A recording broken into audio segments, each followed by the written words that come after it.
طبعا القطري اللي باش يتواجهوا بعد هذه المباراة في نفس هذه الأماكن. الأحمر البحريني على اليسار والأبيض الإماراتي على اليمين، والبداية بكل الرنيم. وهذه كرة خطيرة،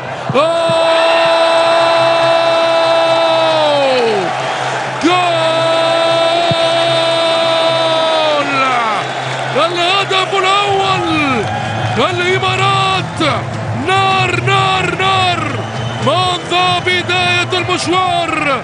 هل هو أسرع هدف في المنافسة؟ أسرع هدف في تاريخ المنافسة.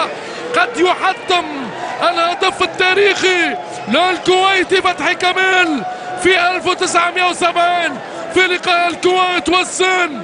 هذه هي كرة عموري. علي مبغوت، علي مبغوت يضع الكرة في الشباك، هو القناص، هو مرعب الحراس. علي مبغوت. محمد دعيش ومحمد حسين في هذه الركنية. عايش يوزع، جول!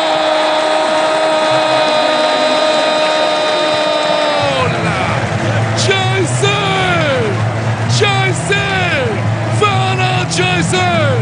الأحمر الرهيب يتحدى الزمان وصعوبة الرهان رغم قسوة الظروف. البحرين يمضي ولا يبالي.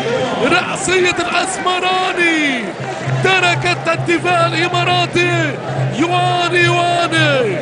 جايسي بالرأسية الذهبية يعدل النتيجة للكتيبة البحرينية ويرجع المباراة إلى أصعب الأوقات. هدف التعادل للأحمر الرهيب بلون والعجين. حمدان الكمالي، كرة عامر عبد الرحمن، جول!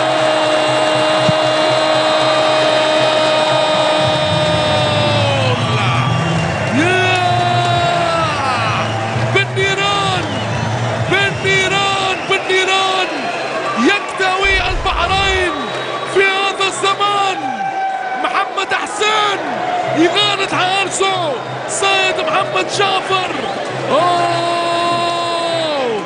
الإمارات نجوم هذه الأوقات. محمد حسين بالنيران يكتوي البحرين في هذا الزمان وفي هذا الرهان. كابتن المنتخب البحريني يعمق جراحه.